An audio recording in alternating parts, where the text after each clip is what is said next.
नमस्कार दर्शकों, आप देख रहे हैं आर न्यूज और मैं हूं आपके साथ बुलबुल भारद्वाज और ये है आज की दिन भर की 10 बड़ी खबरें।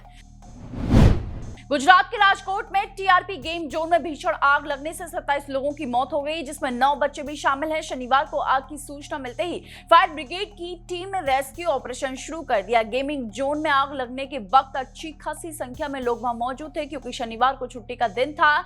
छुट्टी के दिन भीड़ जुटाने के लिए गेमिंग जोन के मैनेजमेंट ने 99 रुपए एंट्री की फीस की स्कीम निकाली। छुट्टी का दिन होने और मात्र 99 रुपए फीस होने की वजह से वहां लोगों की अच्छी खासी भीड़ देखी गई।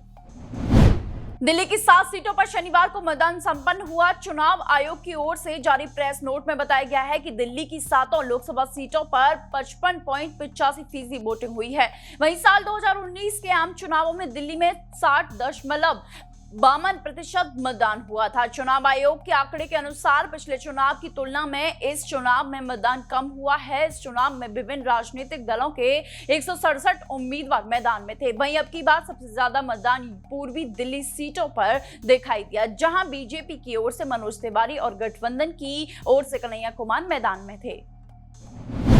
कर्नाटक के मंत्री शिवराज तंगदागी ने पीएम मोदी पर तंज कसते हुए कहा कि अगर बीजेपी लोकसभा चुनाव फिर से जीतती है तो प्रधानमंत्री नरेंद्र मोदी हर गांव में अपना मंदिर बनवाएंगे। तंगदागी ने कहा कि श्री राम मंदिर बन चुका है और अन्य भी मंदिर बन रहे हैं। अब है यानी पीएम मोदी कहेंगे मुझे मेरा अपना मंदिर बनाना चाहिए। मंत्री की टिप्पणी पीएम मोदी के उस बयान के बाद आई है जिसमें उन्होंने कथित तौर पर कहा था कि जब तक मेरी मां जीवित थी मैं सोचता था कि मैं एक जैविक रूप से पैदा हुआ हूं। उनके निधन के बाद जब मैं अपने अनुभवों को देखता हूं कि मुझे परमात्मा ने ही भेजा है।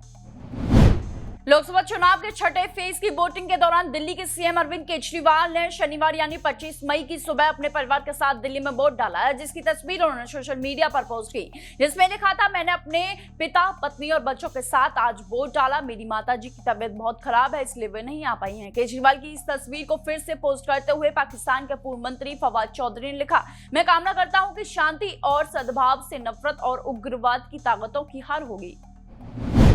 लोकसभा चुनाव के छठे चरण की वोटिंग पूरी हो चुकी है, सिर्फ एक चरण बाकी रह गया। उसी के साथ सियासत में बयानबाजी का भूचाल भी आ गया है। वहीं दिल्ली के सीएम अरविंद केजरीवाल ने पीएम मोदी पर निशाना साधते हुए कहा कि कल बिहार में मोदी जी ने कहा कि कुछ दिनों में तेजस्वी यादव जेल जाएंगे। इससे साफ जाहिर है कि कौन जेल जाएगा, कितने दिन जेल में रहेगा, ये सब मोदी जी तय करते हैं। ये बात जब मैंने कही थी तो मुझसे पूछा गया कि ये कैसे मैं कह रहा हूं। कल मोदी जी ने पूरे देश के सामने कबूल किया है।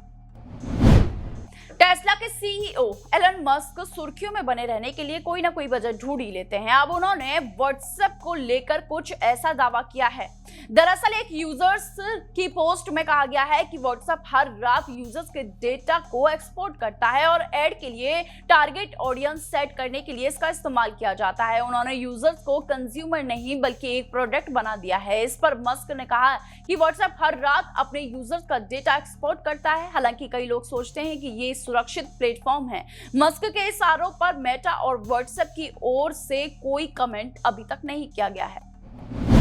पश्चिम बंगाल के पूर्व मेदिनीपुर जिले के मंदानमढ़ी और दीघा इलाके में मौसम बदल रहा है। आईएमडी के अनुसार चक्रवात रेमल अगले कुछ घंटों में एक गंभीर चक्रवाती तूफान में तब्दील हो जाएगा और 26 मई की आधी रात के आसपास बांग्लादेश और आसपास के पश्चिम बंगाल तटों के बीच एक गंभीर चक्रवाती तूफान के रूप में टकराने वाला है। चक्रवाती तूफान रेवल की वजह से कोलकाता के नेताजी सुभाष चंद्र बोस इंटरनेशनल एयरपोर्ट को रविवार दोपहर से सोमवार सुबह तक के लिए बंद कर दिया गया है। यहां से फ्लाइट की उड़ान को सस्पेंड कर दिया गया है, जिससे यात्री काफी परेशान हो रहे हैं।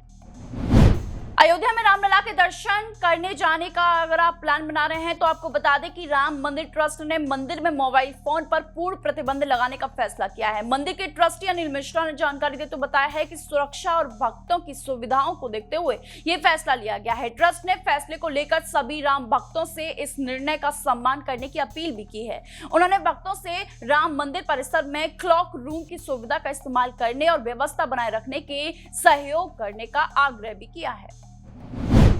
शनिवार को 77वें कांस फिल्म फेस्टिवल के मंच पर यह कहते हुए इंडियन फिल्म मेकर पायल कपाड़िया ने समारोह का दूसरा सबसे प्रतिष्ठित अवार्ड अपने नाम किया है।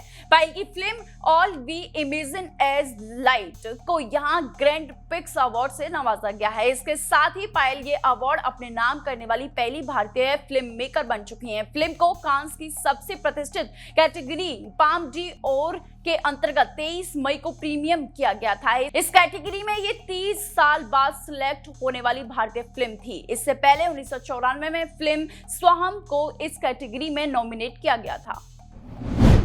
आपको याद होगा कि अभिनेत्री रश्मिका मंदाना का एक लिफ्ट वाला डीप फेक वीडियो काफी वायरल हुआ था, जिसे लेकर एक व्यक्ति की गिरफ्तारी भी हुई थी। रश्मिका ने उस वक्त कहा था कि उन्हें न सिर्फ इसका दुख है बल्कि ये काफी डराने वाली बात है।